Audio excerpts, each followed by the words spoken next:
ಸಮಸ್ತ ನಾಡಿನ ಜನತೆಗೆ ರಾಜ್ ನ್ಯೂಸ್ ಕಡೆಯಿಂದ ಶುಭಾಶಯವನ್ನು ಕೋರ್ತೇನೆ. ಮಹಾಶಿವರಾತ್ರಿಯ ಈ ಶುಭ ದಿನದಂದು ಒಂದು ಒಳ್ಳೆಯ ಪುಣ್ಯಕ್ಷೇತ್ರದಲ್ಲಿ ನಾವಿದ್ದೇವೆ ಬಂಧುಗಳೇ. ಯಾಕೆಂತಂದರೆ ಇವತ್ತು ಕೆಲವರು ನೋಡಿರ್ತೀರ, ಕೆಲವರು ನೋಡಿರಲ್ಲ. ಅಂಥ ಒಂದು ಪುಣ್ಯಕ್ಷೇತ್ರದಲ್ಲಿ ನಾವಿದ್ದೇವೆ. ಎಂಥ ಪುಣ್ಯಕ್ಷೇತ್ರನಪ್ಪ ಇದು ಅಂತ ನಿಮಗೊಂದು ಆಶ್ಚರ್ಯ ಆಗಿರ್ಬೋದು. ಹಾಗಾಗಿ ಇವತ್ತು ಅಂಥ ಮಹಾನ್ ಒಂದು ತ್ರೇತಾಯುಗದಲ್ಲಿ ನಡಿಬಾರದೇ ಇರತಕ್ಕಂಥ ಒಂದೇ ಒಂದು ಸನ್ನಿವೇಶ ನಡೆಯತಕ್ಕಂಥದ್ದು. ಅವ್ರಿಗೆ ಅರಿವಿಲ್ದಂಗೆ ದಶರಥ ಮಹಾರಾಜರು ಶ್ರವಣಕುಮಾರನ ಒಂದು ಬಾಣ ಬಿಟ್ಟು ಕೊಂದಂಥ ಸ್ಥಳದಲ್ಲಿ ನಾವಿದ್ದೇವೆ. ಅದು ಯಾವ ಸ್ಥಳವೆಂದರೆ ಚಿತ್ರದುರ್ಗ ಡಿಸ್ಟಿಕ್ಕು, ಹೊಸದುರ್ಗ ತಾಲೂಕು. ಇಲ್ಲಿ ದಶರಥ ರಾಮೇಶ್ವರ ವಜ್ರ ಅಂತೇಳಿ ನೋಡಿ ಒಂದು ಒಳ್ಳೆ ಪುಣ್ಯಕ್ಷೇತ್ರಕ್ಕೆ ಬಂದಿದ್ದೇವೆ. ಈ ಕಡೆ ಭಾಗದಲ್ಲೆಲ್ಲ ಹಿರಿ ವಜ್ರ ಅಂತ ಕರೀತಾರೆ ಇದಕ್ಕೆ. ಅಂದರೆ ದಶರಥ ಮಹಾರಾಜರು ಪ್ರತಿಷ್ಠಾಪನೆ ಮಹಾಶಿವನ ಆ ಪರಮೇಶ್ವರನ ಪ್ರತಿಷ್ಠಾಪನೆ ಮಾಡಿರ್ತಕ್ಕಂಥ ಒಂದು ಪುಣ್ಯಕ್ಷೇತ್ರ. ಮತ್ತು ಶ್ರವಣಕುಮಾರನ್ನು ಸ್ವತಃ ಅವರೇ ಅಂತ್ಯಕ್ರಿಯೆಯನ್ನು ಮಾಡ್ತಕ್ಕಂಥ ಸ್ಥಳ ಇಲ್ಲಿ. ಅವ್ರಿಗೆ ಗೊತ್ತಿಲ್ಲದಿದ್ದಂಗೆ ಅರಿವಿಂದ ಮುಂದಿನದಲ್ಲಿ ತಿಳಿಸ್ಕೊಡ್ತೀನಿ ನಿಮಗೆ ಯಾವ ರೀತಿ ಆಯಿತು ಅಂತ. ಈಗ ನಾವು ಒಳಗಡೆಗೆ ಪ್ರವೇಶ ಆಗ್ತಾಯಿದ್ದೀವಿ. ಅಂಥ ಒಂದು ಪುಣ್ಯಕ್ಷೇತ್ರಕ್ಕೆ ಬಂದಿದ್ದೀವಿ. ಬನ್ನಿ ಬಂಧುಗಳೇ.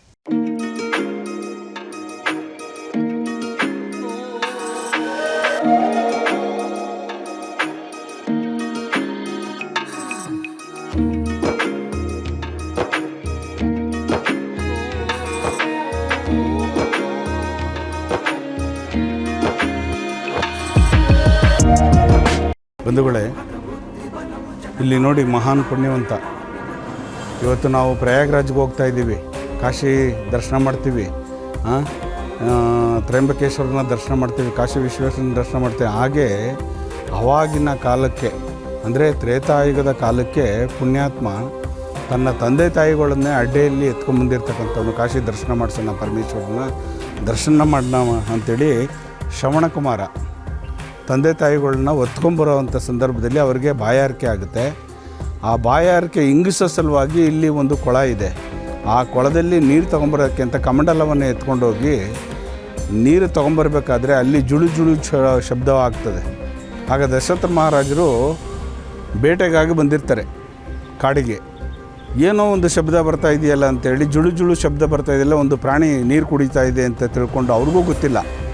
ಶಬ್ದವೇದಿ ಬಾಣವನ್ನು ಪ್ರಯೋಗ ಮಾಡ್ತಾರೆ. ಆ ಶಬ್ದವೇದಿ ಬಾಣ ಏನು ಮಾಡುತ್ತೆ, ನೇರವಾಗಿ ಬಂದು ಶ್ರವಣಕುಮಾರನ ಎದೆಗೆ ತಾಕುತ್ತೆ. ಅಲ್ಲಿ ಅಮ್ಮ ಅಂತ ಅವರು ಪ್ರಾಣತ್ಯಾಗ ಮಾಡೋ ಸಂದರ್ಭದಲ್ಲಿ ಬಂದು ನೋಡ್ತಾರೆ. ಅಯ್ಯೋ ಎಂಥ ಕೆಲಸ ಆಗೋಯ್ತು, ನನ್ನಿಂದ ನಡಿಬಾರ್ದೇ ಇರ್ತಂಥ ಘಟನೆಗಳನ್ನ ನಡೆದು ಬಿಡ್ತಲ್ಲ ಅಂಥೇಳಿ ದಶರಥ ಮಹಾರಾಜರು ಶ್ರವಣಕುಮಾರನಿಗೆ ನಿನ್ನ ಕಡೆಯ ಅಂತ್ಯದ ಒಂದು ಆಸೆ ಏನಪ್ಪ ಅಂತ ಕೇಳ್ತಾರೆ. ಆಗ ಅವನು ಹೇಳ್ತಾನೆ, ನನ್ನ ತಂದೆ ತಾಯಿಗಳಿಗೆ ಕಾಶಿಗೆ ನಾನು ಕರ್ಕೊಂಡು ಹೋಗಬೇಕು, ಅದೊಂದು ನನಗೊಂದು ನಿಂತ್ಕೊಂಡ್ಬಿಟ್ಟಿದ್ದೆ ಮನಸ್ಸಲ್ಲಿ.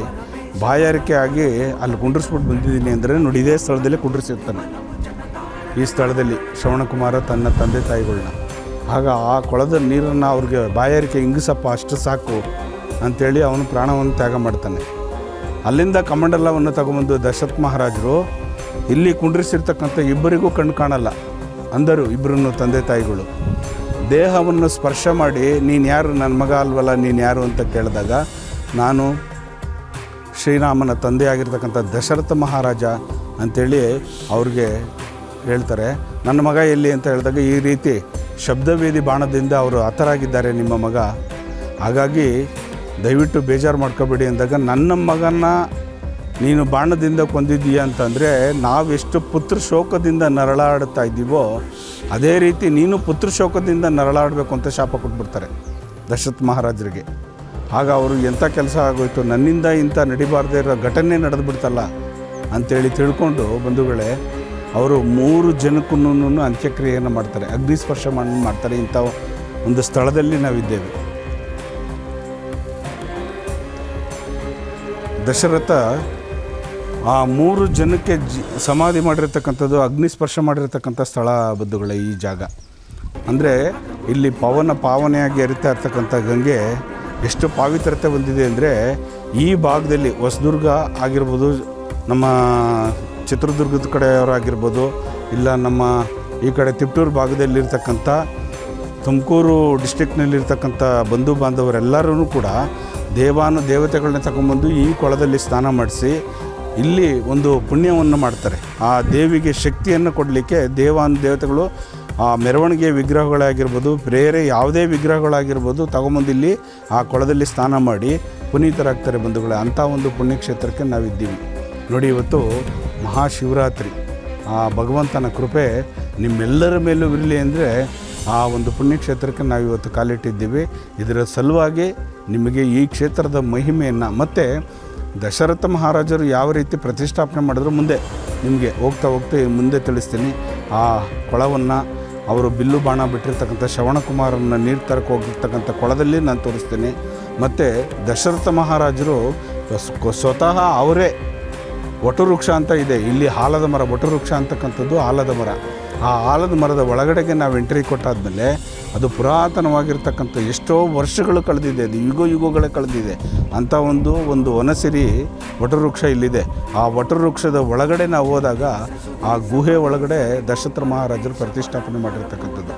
ಯಾವಾಗ? ತ್ರೇತಾಯುಗದಲ್ಲಿ. ನೋಡಿ ನಾವು ಎಷ್ಟು ಪುಣ್ಯವಂತರು. ಆ ತ್ರೇತಾಯುಗದನ್ನೇ ಇವತ್ತು ನಾವು ಮರುಕಳಿಸಿ ಈ ನಮ್ಮ ನೆಚ್ಚಿನ ರಾಜ್ ನ್ಯೂಸ್ ಚಾನಲ್ ಕಡೆಯಿಂದ ನಿಮಗೆ ಪರಿಚಯವನ್ನು ನೀಡಲಿದ್ದೇನೆ ಬಂಧುಗಳೇ.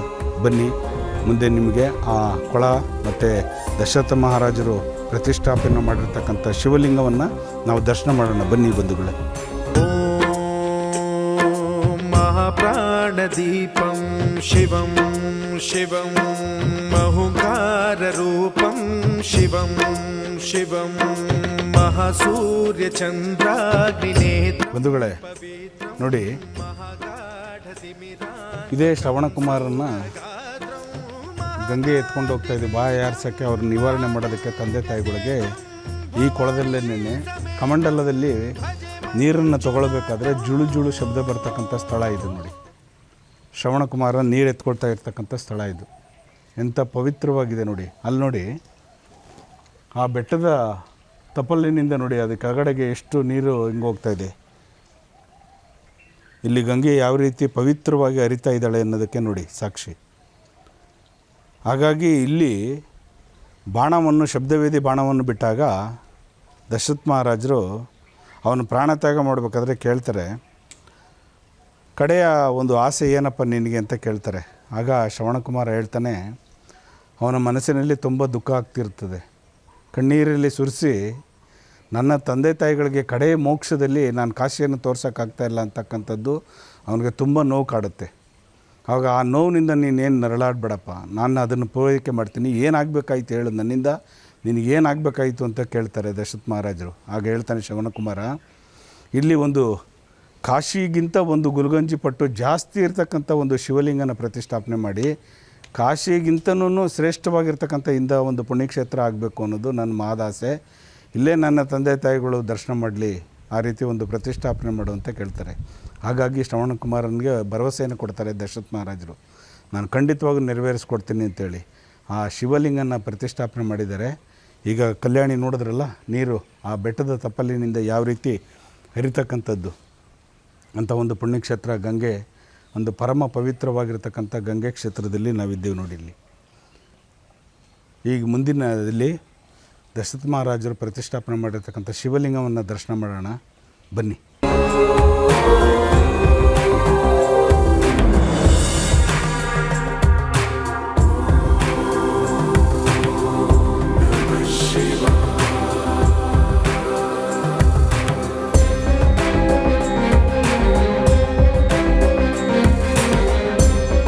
ಬಂಧುಗಳೇ, ಈ ಪರಮ ಪವಿತ್ರವಾಗಿರ್ತಕ್ಕಂಥ ನೀರಿನ ಬಗ್ಗೆ ಹೇಳೋದಾದರೆ ಇಲ್ಲಿ ಹೊಸ ದಂಪತಿಗಳು ಬಂದು ಸ್ನಾನವನ್ನು ಮಾಡ್ತಾರೆ. ಯಾಕಂದರೆ ನಮಗೆ ಪುತ್ರ ಲಭಿಸಲಿ ಅಂತೇಳಿ. ಅಂದರೆ ದೋಷ, ರಾಹು ದೋಷ ಇರಲಿ, ಕುಜ ದೋಷ ಇರಲಿ, ಏನೇ ದೋಷ ಇದ್ರೂ ಈ ನೀರಿನಲ್ಲಿ ಸ್ನಾನ ಮಾಡ್ತಕ್ಕಂಥದ್ದಕ್ಕೆ ಎಲ್ಲ ರೋಗಗಳು ನಿವಾರಣೆ ಆಗ್ತಕ್ಕಂಥ ಒಂದು ಔಷಧಿಯ ಗುಣ ಈ ಕೊಳದಲ್ಲಿ ಇದೆ. ಅಷ್ಟು ಪವಿತ್ರವಾಗಿರ್ತಕ್ಕಂಥ ಒಂದು ಕೊಳ ಇದು ನೋಡಿ. ನೀವೇ ಕಣ್ಣಾರೆ ನೋಡ್ತಿದ್ದೀರಲ್ಲ, ಅಗೋಚರವಾಗಿ ಹೆಂಗೆ ಬೆಟ್ಟದ ಆ ತಪ್ಪಲಿಂದ, ಆ ಬಂಡೆಯಿಂದ ಬರ್ತಾಯಿದೆ ನೀರು. ಇಂಥ ಒಂದು ಬೇಸಿಗೆ ಕಾಲದಲ್ಲೂ ಕೂಡ ನೀರು ಜುಳು ಹರಿಯತಕ್ಕಂಥದ್ದು ನೋಡಿ. ಇಂಥ ಪುಣ್ಯಕ್ಷೇತ್ರದಲ್ಲಿ ನಾವಿದ್ದೀವಿ. ಹಾಗಾಗಿ ಶ್ರವಣಕುಮಾರರು ಪ್ರಾರ್ಥನೆ ಮಾಡ್ತಾರೆ, ಇಂಥ ಒಂದು ಪುಣ್ಯಕ್ಷೇತ್ರದಲ್ಲಿ ನೀನು ಕಾಶಿಗಿಂತನೂ ಒಂದು ಪಟ್ಟು ಜಾಸ್ತಿ ಆಗಲಿ ಈ ಕ್ಷೇತ್ರ ಮುಂದಿನ ದಿನಗಳಲ್ಲಿ ಬರುವ ಭಕ್ತರಿಗೆ ಅನುಕೂಲವಾಗಲಿ. ಕಾಶಿಗೆ ಹೋಗಿಲ್ಲ ಅಂದರೂ ಪರವಾಗಿಲ್ಲ, ಇಲ್ಲಿ ಬಂದು ದಶರಥ ರಾಮೇಶ್ವರ ವಜ್ರನ ಆ ಪರಮೇಶ್ವರನ ದರ್ಶನ ಮಾಡಿದ್ರೆ ಕಾಶಿಲಿ ಯಾವ ರೀತಿ ದರ್ಶನ ಆಗುತ್ತೆ ಅದೇ ರೀತಿ ನಮಗೂ ಇಲ್ಲಿ ದರ್ಶನ ಆಗಲಿ, ಪುಣ್ಯ ಪ್ರಾಪ್ತಿಯಾಗಲಿ ಅಂತ ಬೇಡ್ಕೊತಾನೆ. ಕೊನೆ ಗಳಿಗೆಯಲ್ಲಿ ನಾನು ಮರಣ ಹೊಂದಿದ್ದೀನಿ ಅಂತ ನಮ್ಮ ತಂದೆ ತಾಯಿಗಳಿಗೆ ಏನಾದರೂ ಗೊತ್ತಾದರೆ, ಮಾತಾಪಿತೃಗಳಿಗೆ, ಅವ್ರು ಖಂಡಿತವಾಗೂ ಉಳಿಯಲ್ಲ, ನಿನ್ನ ಜೊತೆಲಿ ಅವ್ರು ಕಾಶಿಗೆ ಬರಲ್ಲ. ಅದು ನನಗೆ ಚೆನ್ನಾಗಿ ಮನವರಿಕೆ ಆಗಿದೆ. ಹಾಗಾಗಿ ನನ್ನ ಸಾವಿನ ವಾರ್ತೆ ಕೇಳಿದ ತಕ್ಷಣವೇ ಅವ್ರು ಇರಲ್ಲ. ಹಾಗಾಗಿ ನಾನು ನಿನಗೆ ಕೇಳ್ಕೊಳ್ಳೋದಿಷ್ಟೇ, ನಿನ್ನ ಒಂದು ಅಂಶದಿಂದ ಇಲ್ಲೊಂದು ಲಿಂಗವನ್ನು ಪ್ರತಿಷ್ಠಾಪನೆ ಮಾಡಿ ಆ ಕಾಶಿಲಿ ಯಾವ ರೀತಿ ದರ್ಶನ ಮಾಡ್ತಾರೆ, ಬರುವ ಭಕ್ತರು ಮುಂದಿನ ದಿನಗಳಲ್ಲಿ ಅವರ ಕಷ್ಟ ಕಾರ್ಪಣ್ಯಗಳು ಕೇಳ್ಕೊಂಬಂದ್ರೂ ನಿವಾರಣೆ ಆಗಬೇಕು. ನಾವು ಈ ಕ್ಷೇತ್ರಕ್ಕೆ ಕಾಲು ಮಡಗಿದ್ರೇ ಸಾಕು, ಏನೋ ಒಂಥರ ಮೈಯಲ್ಲಿ ಉಲ್ಲಾಸ ಆಗ್ತಕ್ಕಂಥದ್ದು, ಸಂತೋಷವಾಗ್ತಕ್ಕಂಥದ್ದು. ನಾವು ಸೋಂಬೇರಿತನದಿಂದ ನರಳಾಡ್ತಾಯಿದ್ರು ಕೂಡ ಈ ಪ್ರದೇಶಕ್ಕೆ ಕಾಲಿಟ್ಟೊಡನೆ ಏನೋ ಹೊಸ ಚೈತನ್ಯ ಬರುತ್ತೆ. ಅದಕ್ಕೆ ಕಾರಣ ಏನು ಹೇಳಿ? ಪ್ರಕೃತಿಯ ಮಾತೆ. ಇಂಥ ಒಂದು ಔಷಧೀಯ ಗುಣ ಇರತಕ್ಕಂಥ ಇಂಥ ಪ್ರಕೃತಿಯ ಮಡಿಲಲ್ಲಿ ಆ ಶ್ರವಣಕುಮಾರನು ಬಾಯಾರಿಕೆ ಆದಾಗ ಬಂದಿರತಕ್ಕಂಥ ಒಂದು ಪುಣ್ಯವಾಗಿರ್ತಕ್ಕಂಥ ಸ್ಥಳ ನೋಡಿ. ವಟವೃಕ್ಷ ಸಾವಿರಾರು ವರ್ಷಗಳ ಇತಿಹಾಸ ತೋರಿಸ್ತಾ ಇದೆ. ಅದು ಆ ವಟವೃಕ್ಷದ ಒಳಗಡೆಗೆ ದ್ವಾರ ಇದ್ದಂಗಿದೆ ನೋಡಿ, ಬಾಗಿಲು ಥರ ಇದೆ. ಅಲ್ಲಿ ದಶರಥ ಮಹಾರಾಜರು ನೋಡಿ ಅದರೊಳಗಡೆಯಿಂದ ಹೋಗಿ ಆ ಗವಿ ಒಳಗಡೆ ಪ್ರತಿಷ್ಠಾಪನೆ ಮಾಡ್ತಾರೆ. ಅವನ ಮಾತಿಗೆ ಬೆಲೆ ಕೊಟ್ಟು ನನ್ನ ಕೈಯಿಂದ ಇಂಥ ಒಂದು ಘಟನೆ ನಡೆದುಬಿಡ್ತಲ್ಲ, ಅವನ ಕಡೆ ಗಳಿಗೆಯಲ್ಲಿ ಅವನ ಒಂದು ಆಸೆಯನ್ನು ಈಡೇರಿಸಿ ಅಂತೇಳಿ ಅಂಥ ಒಂದು ಪುಣ್ಯಕ್ಷೇತ್ರ, ಪ್ರಕೃತಿಯ ಮಡಿಲಲ್ಲಿ ಇರ್ತಕ್ಕಂಥ ಒಂದು ಪುಣ್ಯಕ್ಷೇತ್ರ ಇದು ನೋಡಿ. ಆ ಗಂಗೆ ಎಲ್ಲೆಲ್ಲಿಂದ ಬರ್ತಾ ಇದ್ದಾಳೆ, ಒಂದು ಔಷಧಿಯ ಗುಣ ಇರ್ತಕ್ಕಂಥದ್ದು, ಕುಷ್ಠರೋಗ ನಿವಾರಣೆ ಆಗ್ತಕ್ಕಂಥದ್ದು. ಸಂತಾನ ಇಲ್ಲದೆ ಇರ್ತಕ್ಕಂಥವ್ರು ಬಂದು ಇಲ್ಲಿ ನೀವು ಬಂದು ಖಚಿತವಾಗಿ ನೀವೇ ಅದನ್ನು ಉಪಯೋಗ ಮಾಡ್ಕೊಳ್ಳಿ. ಯಾಕಂದರೆ ಎಷ್ಟೋ ಉದಾಹರಣೆಗಳು ನಡೆದಿರ್ತಕ್ಕಂಥದ್ದು ಇಲ್ಲಿ ಅಂಥ ಒಂದು ಪುಣ್ಯಕ್ಷೇತ್ರ. ಮಕ್ಕಳಾಗದೇ ಇರ್ತಕ್ಕಂಥವ್ರಿಗೆ ಮಕ್ಕಳು ಸಂತಾನ ಭಾಗ್ಯ ಆಗಿದೆ, ಕಂಕಣ ಭಾಗ್ಯ ಇಲ್ಲದೆ ಇರ್ತಕ್ಕಂಥವ್ರು ಕಂಕಣ ಭಾಗ್ಯ ಆಗಿದೆ, ಕುಷ್ಠರೋಗದಿಂದ ಸೋರಿಯಾಸಿಸ್ಸಿಂದ ನರಳ್ತಾ ಇರ್ತಕ್ಕಂಥವ್ರಿಗೂ ಇಲ್ಲಿ ನಿವಾರಣೆ ಆಗಿದೆ.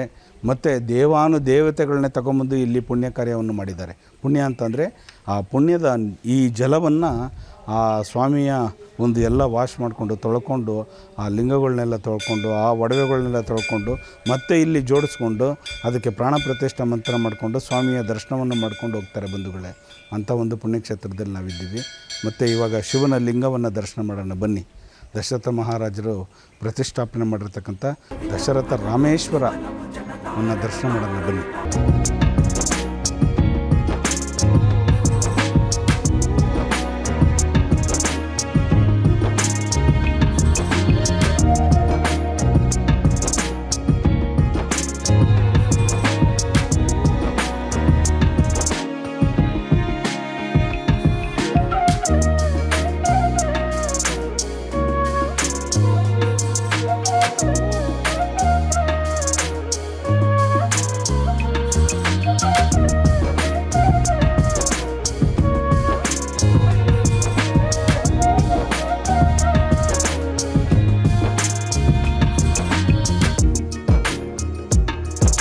ಬಂಧುಗಳೇ ನೋಡಿ, ಪ್ರಕೃತಿಯ ಮಡಿಲಲ್ಲಿ ನಾವಿದ್ದೇವೆ.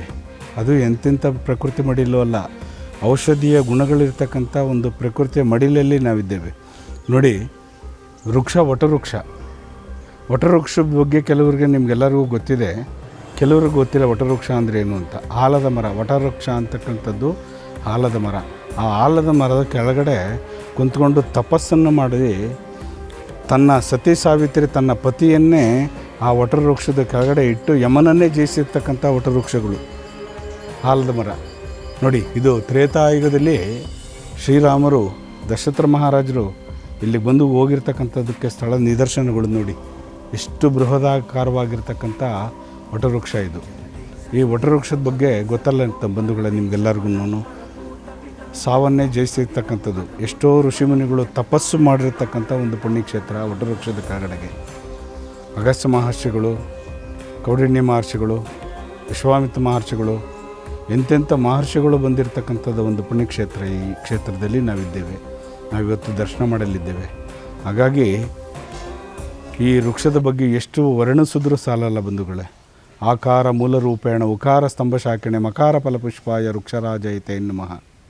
ಮೂಲತೋ ಬ್ರಹ್ಮರೂಪಾಯ ಮಧ್ಯತೋ ವಿಷ್ಣುರೂಪಿಣಿ ಅಗ್ರತಶ್ಯ ಶಿವರೂಪಾಯ ವೃಕ್ಷರಾಜಾಯಿತೆ ನಮಃ. ಆಕಾರ ಉಕಾರ ಮಕಾರಗಳೇ ಅಡಗಿರ್ತಕ್ಕಂಥ ಒಂದು ವೃಕ್ಷ. ಆಕಾರ ಅಂದರೆ ಬ್ರಹ್ಮ, ಉಕಾರ ಅಂದರೆ ಮಹಾವಿಷ್ಣು, ಮಕಾರ ಅಂದರೆ ಮೃತ್ಯು ಕೊಡ್ತಕ್ಕಂಥ ಶಿವನ ಒಂದು ಸಾನ್ನಿಧ್ಯ ಇರತಕ್ಕಂಥ ಒಂದು ಸ್ಥಳ ನಾವಿದ್ದೇವೆ ಬಂಧುಗಳೇ. ನೋಡಿ ನಾವೆಷ್ಟು ಪುಣ್ಯವಂತರಲ್ವಾ. ಈ ಮಹಾಶಿವರಾತ್ರಿಯ ದಿನದಂದು ನಾವು ಸ್ವಾಮಿಯ ದರ್ಶನವನ್ನು ಪಡೆಯಲಿದ್ದೇವೆ. ಬನ್ನಿ, ಸ್ವತಃ ದಶರಥ ಮಹಾರಾಜರೇ ತಮ್ಮ ಹಸ್ತದಿಂದ ಪ್ರತಿಷ್ಠಾಪನೆ ಮಾಡಿರ್ತಕ್ಕಂಥ ದಶರಥ ರಾಮೇಶ್ವರ ಲಿಂಗವನ್ನು ನಾವು ದರ್ಶನ ಮಾಡೋಣ. ಬನ್ನಿ ಬಂಧುಗಳೇ. ಶಿವಂ ಶಿವಂ ಮಹಾಸೂರ್ಯ ಚಂದ್ರಾಗ್ನಿನೇತ್ರಂ ಪವಿತ್ರ. ಬಂಧುಗಳೇ ನೋಡಿ, ಪರಮೇಶ್ವರನು ದಶರಥ ಮಹಾರಾಜರು ಪ್ರತಿಷ್ಠಾಪನೆ ಮಾಡಿರ್ತಕ್ಕಂಥ ಶಿವಲಿಂಗ ಇದು. ಎಂಥ ಒಂದು ಪುಣ್ಯಕ್ಷೇತ್ರದಲ್ಲಿ ನಾವಿದ್ದೇವೆ ಅಂತಕ್ಕಂಥದ್ದು ದರ್ಶನ ಮಾಡಿ ಅದರ ಹಿನ್ನೆಲೆಯನ್ನು ನಾನು ನಿಮಗೆ ತಿಳಿಸೋಕ್ಕೆ ಇಷ್ಟಪಡ್ತೀನಿ ಬಂಧುಗಳೇ. ಪರಮೇಶ್ವರನ ದರ್ಶನ ಮಾಡಿ ಫಸ್ಟು. ದಶರಥ ರಾಮೇಶ್ವರ ವಜ್ರ, ದಶರಥ ರಾಮೇಶ್ವರ ಅಂತ ಹೇಗೆ ಈ ಕ್ಷೇತ್ರಕ್ಕೆ ಹೆಸರು ಬಂತು ಅಂತದ್ದು ಅದರ ಹಿನ್ನೆಲೆಯನ್ನು ನಾನು ನಿಮಗೆ ತಿಳಿಸ್ತಾ ಹೋಗ್ತೀನಿ. ದಶರಥ ಮಹಾರಾಜರು ಮರಣವನ್ನು ಹೊಂದಿದ ನಂತರ ಇವರು ವನವಾಸಕ್ಕೆ ಬಂದಾಗ ಕಾಡು ಮೇಡುಗಳನ್ನೆಲ್ಲ ಹಂಪೆ ಹತ್ತಿರತಕ್ಕಂಥ ಕಿಷ್ಕಿಂಧೆ ಪರ್ವತಗಳನ್ನೆಲ್ಲ ದಾಟಿ ಇದೆಲ್ಲ ಮುಂದಕ್ಕೆ ಬಂದಾಗ ಈ ಕ್ಷೇತ್ರಕ್ಕೆ ಪರಮೇಶ್ವರನಾಗಿರ್ತಕ್ಕಂಥ ಶ್ರೀರಾಮರು ಸ್ವತಃ ಇಲ್ಲಿಗೆ ಬಂದು ನೋಡಿದಾಗ ಗವಿ ಒಳಗಡೆ ಪರಮೇಶ್ವರನ ಶಿವಲಿಂಗ ಇಲ್ಲಿ ಇದೆಯಲ್ಲ, ಯಾರು ಪ್ರತಿಷ್ಠಾಪನೆ ಮಾಡಿರೋದು ಅಂಥೇಳಿ ಅವರ ಮನಸ್ಸಿನಲ್ಲಿ ಒಂದು ಕಳವಳ ಹುಟ್ಕೊಳ್ಳುತ್ತೆ. ಆಗ ಯೋಚನೆ ಮಾಡಿ ನಿಂತ್ಕೊಂಡಾಗ ಸ್ವತಃ ಪರಮೇಶ್ವರನೇ ಸ್ವಯಂಭುವಾಗಿ ಬಂದು ಹಿನ್ನೆಲೆಯನ್ನು ತಿಳಿಸ್ತಾರೆ. ಈ ಕ್ಷೇತ್ರದ ಹಿನ್ನೆಲೆ, ಹೇಗೆ ನಿಮ್ಮ ತಂದೆಯವರು ನನ್ನನ್ನು ಪ್ರತಿಷ್ಠಾಪನೆ ಮಾಡಿದ್ರು, ಹೇಗೆ ಈ ಕ್ಷೇತ್ರಕ್ಕೆ ಕಾಶಿಯಲ್ಲಿ ವಾಸ ಮಾಡೋದು ಬೇಡ, ನೀನು ಇಲ್ಲೇ ಬಂದು ವಾಸ ಮಾಡು, ಬರುವ ಭಕ್ತರುಗಳಿಗೆ ಮುಂದೆ ಎಲ್ಲರೂ ನಿನ್ನಲ್ಲಿ ಬಂದು ಬೇಡ್ಕೊಳ್ತಕ್ಕಂಥ ಭಕ್ತರುಗಳಿಗೆ ಒಳ್ಳೆಯದನ್ನು ಮಾಡು ಅಂತೇಳಿ ನನಗಿಲ್ಲಿ ಪ್ರತಿಷ್ಠಾಪನೆ ಮಾಡಿದ್ರಂತೆ ಶ್ರೀರಾಮರಿಗೆ ವಿವರವಾಗಿ ತಿಳಿಸ್ತಾರೆ. ಶ್ರವಣಕುಮಾರನ ಶಬ್ದವೇದಿ ಬಾಣದಿಂದ ಹತ್ಯೆ ಮಾಡಿರ್ತಕ್ಕಂಥದ್ದು ಈ ಕ್ಷೇತ್ರದ ಮಹಿಮೆಯನ್ನು ತಿಳಿಸ್ತಾರೆ. ಹಾಗಾಗಿ ಸ್ವಯಂಭೂ ಲಿಂಗವಾಗಿರ್ತಕ್ಕಂಥ ಪರಮೇಶ್ವರ ಇಲ್ಲಿ ಎರಡೆರಡು ಲಿಂಗಗಳನ್ನ ನೀವು ದರ್ಶನ ಮಾಡ್ಬೋದು. ಒಂದು ದಶರಥ ಮಹಾರಾಜರು ಪ್ರತಿಷ್ಠಾಪನೆ ಮಾಡಿರೋದಾದರೆ ಪರಮೇಶ್ವರನೇ ಸ್ವತಃ ಶ್ರೀರಾಮನಿಗೆ ದರ್ಶನ ಕೊಟ್ಟಿರ್ತಕ್ಕಂಥ ಒಂದು ಪುಣ್ಯಕ್ಷೇತ್ರ. ಹಾಗಾಗಿ ದಶರಥ ರಾಮೇಶ್ವರ ಅಂತ ಹೆಸರು ಬಂದಿದ್ದಕ್ಕಂಥದ್ದು ಈ ಪುಣ್ಯಕ್ಷೇತ್ರದಲ್ಲಿ. ಹಾಗಾಗಿ ನೀವು ಬಂಧುಗಳು ಈ ಮಹಾಶಿವರಾತ್ರಿಯ ದಿನದಂದು ಸ್ವಾಮಿಯ ದರ್ಶನವನ್ನು ಮಾಡಿ ನಾವೆಲ್ಲ ಪ್ರೀತರಾಗೋಣ. ನಾವು ತಿಳಿದಿರೋ ಮಾಡಿರ್ತಕ್ಕಂಥ ಕರ್ಮ ಫಲಗಳನ್ನೆಲ್ಲ ಲೀನವಾಗೋಗಲಿ ಇಂಥ ಒಂದು ಪುಣ್ಯಕ್ಷೇತ್ರಕ್ಕೆ ಬಂದು ಮುಂದಿನ ದಿನಗಳಲ್ಲಿ ನೀವು ಬನ್ನಿ ಈ ಪುಣ್ಯಕ್ಷೇತ್ರನ ದರ್ಶನ ಮಾಡಿ ಅದರದ್ದು ಸದುಪಯೋಗ ಪಡಿಸ್ಕೊಳ್ಳಿ. ಮಕ್ಕಳಿಲ್ಲದೆ ಇರ್ತಕ್ಕಂಥವ್ರಿಗೆ, ಸಂತಾನ ಇಲ್ಲದೆ ಇರ್ತಕ್ಕಂಥವ್ರಿಗೆ, ಕಂಕಣ ಬಾಗಿಲು ಇಲ್ಲದೆ ಇರ್ತಕ್ಕಂಥವ್ರಿಗೆ, ಸೋರಿಯಾಸಿಸಿಂದ ನಳತಕ್ಕಂಥ ಯಾರೇ ಹೋಗಲು ಒಂದು ಚರ್ಮದ ಕಾಯಿಲೆ ಇರ್ತಕ್ಕಂಥವ್ರು ಬಂದು ಇಲ್ಲಿ ಬೇಡ್ಕೊಂಡ್ರೆ ಸಾಕು. ಆ ವಾನರ ಸೈನ್ಯ ಇದೆ, ಲಕ್ಷೋಪಲಕ್ಷ ವಾನರ ಸೈನ್ಯ ಇದೆ ಇಲ್ಲಿ. ಅವರಿಗೆ ಊಟವನ್ನು ಕೊಡಿ, ಅವರಿಗೆ ಊಟವನ್ನು ಹಾಕಿ, ಅವರು ಬಿಟ್ಟಂಥ ಪ್ರಸಾದವನ್ನು ನಾವು ತಿನ್ನೋಣ. ನಮ್ಮಲ್ಲಿರ್ತಕ್ಕಂಥ ರೋಗ ರುಜಿನಗಳು ವಾಸಿ ಆಗ್ತದೆ ಬಂಧುಗಳೇ. ಇದು ಸತ್ಯ, ದೇವರಾಣೆಗೂ ಸತ್ಯ. ಅಂಥ ಒಂದು ಪುಣ್ಯಕ್ಷೇತ್ರದಲ್ಲಿ ನಾವಿದ್ದೇವೆ. ಸ್ವಾಮಿಯ ದರ್ಶನವನ್ನು ಮಾಡಿ. ಹಾಗೆ ಇಲ್ಲಿ ಈ ಗವಿ ಒಳಗಡೆ ಇನ್ನೊಂದು ಪ್ರತೀತಿ ಇದೆ. ನಮ್ಮ ಸ್ನೇಹಿತರಾಗಿರ್ತಕ್ಕಂಥ ಇಲ್ಲಿ ಪ್ರಧಾನ ಅರ್ಚಕರಾಗಿರ್ತಕ್ಕಂಥವ್ರು, ಕುಮಾರವರ ತಮ್ಮನ ಮಗನಾಗಿರ್ತಕ್ಕಂಥವ್ರು, ಇವರು ಕೆಲವು ಬಾರಿ ಇಲ್ಲಿ ಶಬ್ದಗಳಾಗ್ತದೆ, ಶಂಖನಾದಗಳು, ಜಾಗಟೆಗಳು, ದೇವಾನ ದೇವತೆಗಳೇ ಬಂದು ಹೋಗ್ತಾರೆ. ಅಂಥ ಒಂದು ಶಬ್ದವನ್ನು ಕೇಳ್ತೇವೆ ಇಲ್ಲಿ ಅಕ್ಕಪಕ್ಕದಲ್ಲಿ ಅಂತಾರೆ. ಯಾಕೆ? ಇಲ್ಲಿ ಒಂದು ಗವಿ ಇದೆ, ಇಲ್ಲಿ ಒಬ್ಬ ಮನುಷ್ಯ ಹೋಗ್ಬೋದು ಬರ್ಬೋದು. ಹಾಗಾಗಿ ಶಿವಗಣಗಳು ಇಲ್ಲಿ ಬಂದು ಪ್ರಾರ್ಥನೆ ಮಾಡಿ, ಭಜನೆ ಮಾಡಿ, ಅವ್ರಿಗೆ ಓಂಕಾರವನ್ನು ಸುಸ್ಥಿತಿ ಮಾಡಿ, ಪರಮೇಶ್ವರನಿಗೆ ಪೂಜೆ ಮಾಡಿ, ಮತ್ತೆ ಅವರು ಅಗೋಚರ ರೀತಿಯಲ್ಲಿ ಅಘೋರಿಗಳು ಬಂದು ಹೋಗ್ತಾರೆ. ಇಲ್ಲಿ ದೊಡ್ಡ ದೊಡ್ಡ ಸ್ವಾಮೀಜಿಗಳು, ಗಣಕೂಟಗಳೇ ಬಂದು ಹೋಗ್ತವೆ ಅಂತ ಇಲ್ಲಿ ಒಂದು ಪ್ರತೀತಿ ಇದೆ. ಅದು ಆ ಗವಿಯನ್ನು ನಿಮಗೆ ದರ್ಶನ ಮಾಡಿದ್ದೇನೆ. ಬನ್ನಿ ಬಂಧುಗಳೇ. ಆಗಲೇ ನಿಮಗೆ ತಿಳಿಸಿದ್ನಲ್ಲ, ದಶರಥ ಮಹಾರಾಜರು ಪ್ರತಿಷ್ಠಾಪನೆ ಮಾಡಿರತಕ್ಕಂಥ ಲಿಂಗ ಅದು. ಅದರ ಕೆಳಗಡೆ ನೋಡಿ, ಇಲ್ಲಿ ಪರಮೇಶ್ವರ ಸ್ವಯಂಭೂ ಉದ್ಭವವಾಗಿರ್ತಕ್ಕಂಥ ಲಿಂಗ ಇದು. ನೋಡಿ, ಪರಮೇಶ್ವರನೇ ಸ್ವತಃವಾಗಿ ಬಂದು ನೋಡಿ ಬಂಧುಗಳೇ. ಸಾಧ್ಯವಾದರೆ ಈ ಹೂವನ್ನರನ್ನು ತೆಗೆದಿರಿ, ಆಮೇಲೆ ಹಾಕೊಳ್ಳೋಣ. ನೋಡಿ ಬಂಧುಗಳೇ, ನೋಡಿ ಕಣ್ ತುಂಬ್ಕೊಳ್ಳಿ. ಸ್ವತಃ ಪರಮೇಶ್ವರನೇ ಸ್ವಯಂಭೂ ಉದ್ಭವವಾಗಿರ್ತಕ್ಕಂಥ ಲಿಂಗ. ಹಾಗಾಗಿ ದಶರಥ ರಾಮವನ್ನು ದರ್ಶನ ಮಾಡಿರ್ತಕ್ಕಂಥ ಶಿವನ ಸ್ವರೂಪ ದಶರಥ ರಾಮೇಶ್ವರ ಅಂತ ಒಂದು ಪುಣ್ಯಕ್ಷೇತ್ರಕ್ಕೆ, ಈ ಕ್ಷೇತ್ರಕ್ಕೆ ಒಳ್ಳೆಯ ಹೆಸರು ಬಂದಿರತಕ್ಕಂಥದ್ದು. ಇದ್ರ ಹಿನ್ನೆಲೆ ನೋಡಿದ್ರಲ್ಲ, ವಾಸ ಮಾಡ್ತಕ್ಕಂಥ ಜನ ನಾವು ಎಷ್ಟು ಪುಣ್ಯವಂತರು. ಇಂಥ ಒಂದು ಪುಣ್ಯಕ್ಷೇತ್ರದಲ್ಲಿ ನಾವಿದ್ದೇವೆ ಬಂಧುಗಳೇ. ಇಲ್ಲಿಗೆ ಬನ್ನಿ, ಹೆಚ್ಚೆಚ್ಚು ಸಂಖ್ಯೆಯಲ್ಲಿ ಬಂದು ಈ ಕ್ಷೇತ್ರವನ್ನು ಅಭಿವೃದ್ಧಿ ಮಾಡಿ, ಇಲ್ಲಿರ್ತಕ್ಕಂಥ ಶಾಸಕರಿಗಾಗಿರ್ಬೋದು, ಆದರೆ ಮುಜರಾಯಿ ಇಲಾಖೆಗಾಗಿರ್ತಕ್ಕಂಥವ್ರಿಗಾಗಲಿ, ಜಿಲ್ಲಾಡಳಿತ ಆಗಲಿ ಹೆಚ್ಚಿನ ಒಂದು ಆಸಕ್ತಿಯನ್ನು ತೋರಿ ಈ ಕ್ಷೇತ್ರವನ್ನು ಉದ್ಧಾರ ಮಾಡಬೇಕು, ಇಂಪ್ರೂವ್ಮೆಂಟ್ ಮಾಡಬೇಕು ಅಂತೇಳಿ ನಾನು ನಿಮ್ಮಲ್ಲಿ ಕಳಕಳಿಯ ಪ್ರಾರ್ಥನೆ ಮಾಡ್ತೀನಿ. ಈ ಕ್ಷೇತ್ರವನ್ನು ಅಭಿವೃದ್ಧಿಪಡಿಸಿ ಅಂತ ನಾನು ತಮ್ಮಲ್ಲಿ ಪ್ರಾರ್ಥನೆ ಮಾಡ್ತೀನಿ ಈ ಸಂದರ್ಭದಲ್ಲಿ ಬಂಧುಗಳೇ.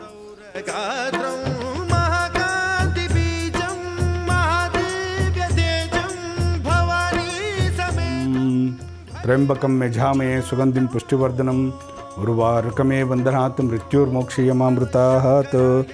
ಓಂ ನಮಃ ಶಿವಾಯ, ಓಂ ನಮಃ ಶಿವಾಯ, ಓಂ ನಮಃ ಶಿವಾಯ. ಬಂಧುಗಳೇ ನೋಡಿ, ಗಣಕೂಟಗಳು ಬಂದು ಹೋಗ್ತಕ್ಕಂಥ ಸ್ಥಳ ನೋಡಿ. ಇಲ್ಲಿ ಒಬ್ಬ ಮನುಷ್ಯ ಓಡಾಡ್ಬೋದಷ್ಟೇ. ಇಲ್ಲಿ ರಾತ್ರಿ ಹೊತ್ತು ಅಮಾವಾಸ್ಯೆ, ಪೌರ್ಣಮಿ ಮತ್ತು ವಿಶೇಷ ಗ್ರಹಣ ಕಾಲದಲ್ಲಿ ಸ್ವಾಮಿಗೆ ಸ್ವತಃ ಅವರೇ ಬಂದು ಆ ಗಣಕೂಟಗಳು ಅಭಿಷೇಕವನ್ನು ಮಾಡಿ ಧ್ಯಾನಸ್ತಕ್ತರಾಗಿ ಡೋಲು ವಾದ್ಯ ಸಮೇತ ಇಲ್ಲಿ ಓಂಕಾರ ನಾದವನ್ನು ಕೇಳ್ತಕ್ಕಂಥದ್ದು ನಮ್ಮ ಸ್ನೇಹಿತರಾಗಿರ್ತಕ್ಕಂಥ ಪ್ರಧಾನ ಅರ್ಚಕರಾಗಿರ್ತಕ್ಕಂಥವರು ತಿಳಿಸ್ತಾರೆ. ನಾವಿಲ್ಲಿ ಎಷ್ಟೋ ಬಾರಿ ನಾವು ಕೇಳಿದ್ದೀವಿ ಗುರುಗಳೇ, ಅಂಥ ಒಂದು ಶಬ್ದವನ್ನು ನಾವು ಆಲಿಸಿದ್ದೀವಿ. ಆದರೆ ನಾವು ಬಂದು ನೋಡಿರಲ್ಲ. ಅಲ್ಲಿ ಪೂಜೆ ಪುನಸ್ಕಾರಗಳು ನಡೀತಾ ಇರ್ತದೆ. ನಾವು ಹೋಗಿ ಅಲ್ಲಿ ತೊಂದರೆ ಕೊಡಬಾರ್ದು ಅಂತೇಳಿ ದೂರಿನಿಂದನೇ ಅವರು ನಮಸ್ಕಾರವನ್ನು ಮಾಡಿಕೊಂಡು ಆ ಶಬ್ದವನ್ನು ಕೇಳಿ ಪುನೀತರಾಗ್ತಾರೆ. ಅಂಥ ಒಂದು ಪುಣ್ಯಕ್ಷೇತ್ರದಲ್ಲಿ ನಾವಿದ್ದೇವೆ ಅಲ್ವಾ. ನೋಡಿ, ಎಂಥ ಒಂದು ಪುಣ್ಯ ನಾವು ಮಾಡಿರ್ತಕ್ಕಂಥದ್ದು. ನಾವು ಅಲ್ಲ, ನೀವು ಕೂಡ ಈ ನಮ್ಮ ರಾಜ್ ನ್ಯೂಸ್ ಮುಖಾಂತರದಿಂದ ತಮ್ಮೆಲ್ಲರಿಗೂ ದರ್ಶನ ಮಾಡ್ತಕ್ಕಂಥದ್ದು. ಮುಂದಿನ ದಿನಗಳಲ್ಲಿ ಈ ಕ್ಷೇತ್ರಕ್ಕೆ ಬನ್ನಿ, ನೀವು ಪುನೀತರಾಗಿ, ನೀವು ಧನ್ಯರಾಗಿ ಅಂತ ನಾನು ಈ ಮೂಲಕ ತಮ್ಮಲ್ಲಿ ಪ್ರಾರ್ಥನೆಯನ್ನು ಮಾಡ್ತೀನಿ. ಲೋಕೋ ಸಮಸ್ತ ಸುಖಿನೋ ಭವಂತು, ಸನ್ಮಂಗಳಾನಿ ಭವಂತು, ಸರ್ವೇ ಜನ ಸುಖಿನೋ ಭವಂತು, ಸನ್ಮಂಗಳಾನಿ ಭವಂತು. ಎಷ್ಟು ಬಂಡೆಯ ಇಲ್ಲಿ ಮಾತ್ರ ಒಬ್ಬರು ಓಡಾಡೋ ಥರ ಇದೆ. ಇಲ್ಲಿ ಹೋಗ್ತಾ ಹೋಗ್ತಾ ಹೋಗ್ತಾ ಹೋಗ್ತಾ ತಲೆಗೆ ಟಚ್ ಆಗುತ್ತೆ ನೋಡಿ ಬಂಧುಗಳೇ. ಇಲ್ಲಿ ಪ್ರಕೃತಿಯ ಮಡಿಲಿ ಯಾವ ರೀತಿ ಇದೆ. ದಶರಥ ಮಹಾರಾಜರು ವಟವೃಕ್ಷದ ಒಳಗಡೆಯಿಂದ ಬಂದು ಈ ಗವಿ ಒಳಗಡೆ ಪ್ರತಿಷ್ಠಾಪನೆ ಮಾಡಿರ್ತಕ್ಕಂಥದ್ದು ನೋಡಿ. ವಿಶೇಷ ಏನಿದೆ ಇಲ್ಲಿ, ನೀವೆಲ್ಲ ದರ್ಶನ ಮಾಡಿ ಬಂದು ಈ ಒಂದು ಪುಣ್ಯಕ್ಷೇತ್ರಕ್ಕೆ ಎಲ್ಲರೂ ಕೈ ಜೋಡಿಸೋಣ. ಸನಾತನ ಧರ್ಮವನ್ನು ಎತ್ತಿ ಹಿಡಿಯೋಣ, ನಾವು ಪ್ರಚಾರ ಮಾಡೋಣ. ನಮ್ಮ ಸನಾತನ ಧರ್ಮ ಯಾವ ರೀತಿ ಇದೆ, ಎಷ್ಟು ಶಕ್ತಿಯುತವಾಗಿದೆ ಅನ್ನೋದಕ್ಕೆ ನಾವು ಜಗತ್ತಿಗೆ ಸಾರಿ ಹೇಳೋಣ. ನಮ್ಮ ಸನಾತನ ಧರ್ಮವನ್ನು ಕೊಂಡಾಡೋಣ, ಎಲ್ಲ ರೀತಿಯಲ್ಲೂ ಶಕ್ತಿಯಾಗಿ ಮುಂದುವರಿಯೋಣ. ನೋಡಿ, ಧನ್ಯವಾದಗಳು ತಮಗೆಲ್ಲರಿಗೂ ಬಂಧುಗಳೇ.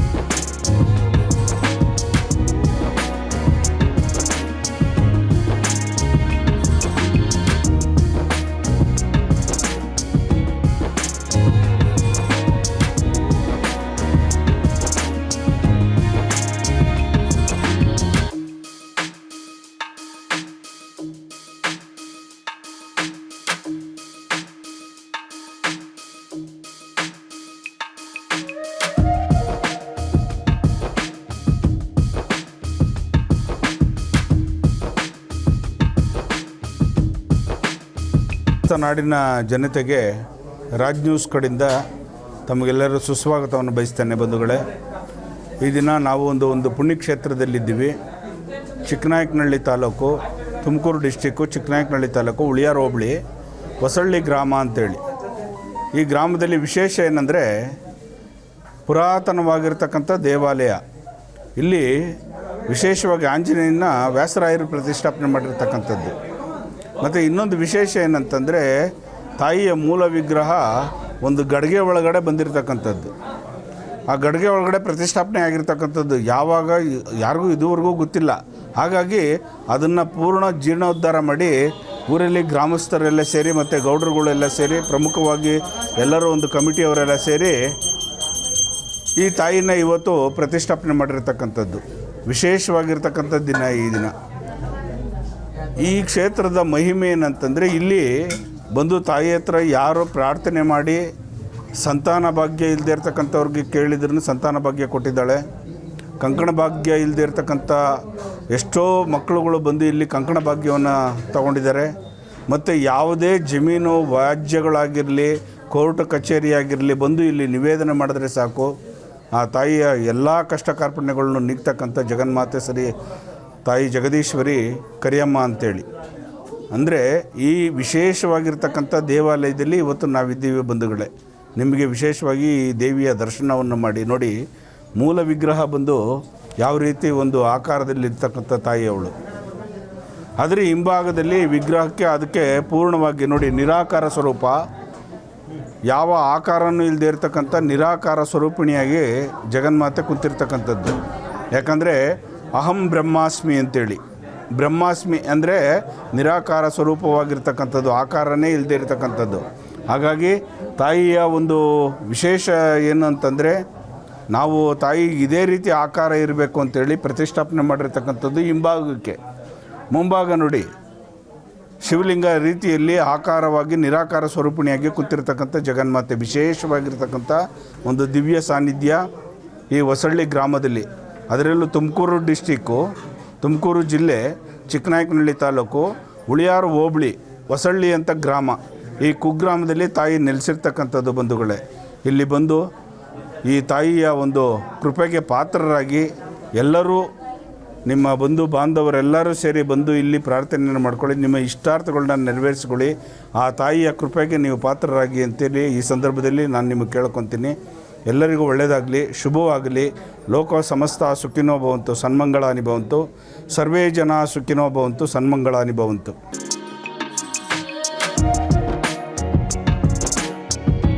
ಜಾತ್ರೆ ಅನ್ನೋದಕ್ಕಿಂತ ಮೇಲಾಗಿ ಇಲ್ಲಿ ಸ್ವಾಮಿ ಆಂಜನೇಯ ಸ್ವಾಮಿ ಅಪ್ಪಣೆ ಮೇರೆಗೆ, ಸ್ವಾಮಿ ಆಂಜನೇಯ ಸ್ವಾಮಿ ಅಪ್ಪಣೆ ಮೇರೆಗೆ ಈ ಮೂಲಸ್ಥಾನ ಐತಲ್ಲ, ಇದು ಈ ಮೂಲಸ್ಥಾನ ಐತಲ್ಲ ಇದು ಹಿಂಭಾಗನೇ ಇತ್ತು.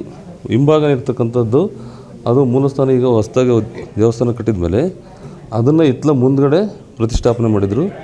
ಅದನ್ನು ಮತ್ತೆ ಪುನರ್ ಪ್ರತಿಷ್ಠಾಪನೆ ಅಂತೇಳಿ ತಾಯಿ ಸ್ವಾಮಿ ಅಪ್ಪಣೆ ಮೇರೆಗೆ ಏನಾಯ್ತು, ಅಪ್ಪಣೆ ಕೇಳಿದಾಗ ಕರಿಗಡಿಗೆ ಪ್ರತಿಷ್ಠಾಪನೆ ಮಾಡಿ ಅದನ್ನು ಮೂಲನೇ ಅದ್ರ ಮೇಲೆ ಇಟ್ಟು ಈ ಹೊಸಳ್ಳಿ ಗ್ರಾಮದಲ್ಲಿ ಎಲ್ಲರೂ ಪ್ರತಿಯೊಬ್ಬರು ಆರಾಧಿಸ್ತಾ ಬಂದಿತ್ತು. ಸ್ವಾಮಿ ಅಪ್ಪಣೆ ಮೇರೆಗೆ ಆಯಿತು ಅಷ್ಟೇ. ಇದು ಪ್ರತಿ ವರ್ಷ ಜಾತ್ರೆ ನಡೆಯುತ್ತೆ.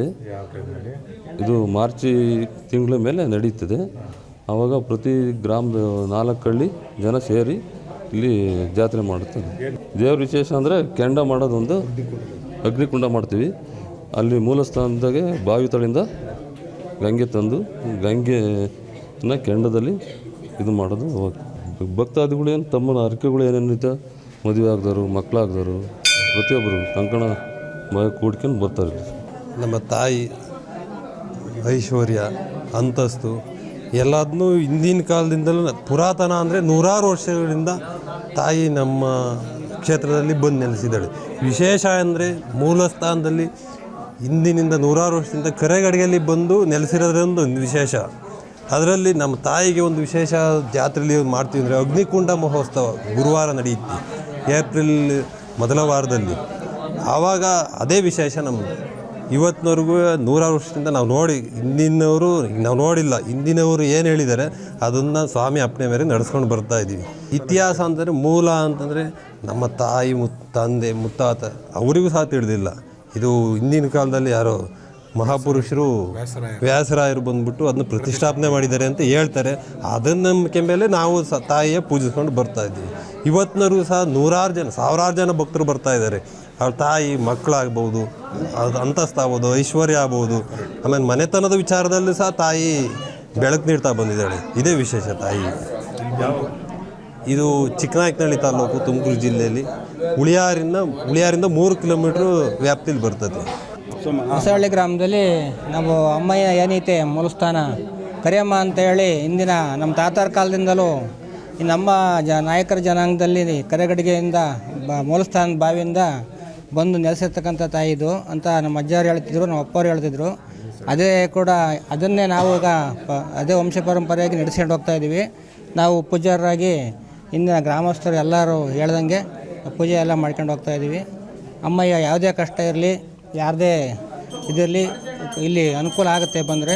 ಜಾತ್ರೆ ಒಂದು ಶನಿವಾರ ನಾವು ಆಂಜನೇಯ ಸ್ವಾಮಿದು ಪರ್ವು ಮತ್ತು 112 ಸೇವೆ, ವಜ್ರ ತೀರ್ಥಸ್ನಾನ ಎಲ್ಲ ಮಾಡಿ ಮಂಗಳವಾರದಿಂದ ಅಮ್ಮಯಿಂದ ಬಾನ ಶುರುವಾಗಿ ಅನ್ನ ಸಂತರ್ಪಣೆ ಎಲ್ಲ ಮುಗಿಸ್ಬಿಟ್ಟು ಭಾನುವಾರ ಅಮ್ಮಯಿಂದ ಏನೈತೆ ಕೆಲಸ ಮರಿ ಹೊಡೆಯೋದು ಎಲ್ಲ ಜಾತ್ರೆ ಬಾನ ಆರತಿ ಬಾನ ಮಾಡಿ ಬುಧವಾರ ಎಲ್ಲ ಹಳ್ಳಿ ದೇವ್ರುಗಳೆಲ್ಲ ಬಂದು ಗುರುವಾರ ದಿವಸ ಅಗ್ನಿಕೊಂಡ ಸೇವೆ ಇರುತ್ತೆ. ಶುಕ್ರವಾರ ರಥೋತ್ಸವ, ಶನಿವಾರ ಎಲ್ಲ ದೇವರುಗಳ ಬೀಳ್ಕೊಡುಗೆ. ಇಷ್ಟಿರುತ್ತೆ ಜಾತ್ರೆಯಲ್ಲಿ. ಒಂದು ವಾರ ಇರುತ್ತೆ, 7 ದಿವಸ ಇರುತ್ತೆ. ಒಂದು ವಾರ ಜಾತ್ರೆ ಮಂಜಣ್ಣ ಅಂತ.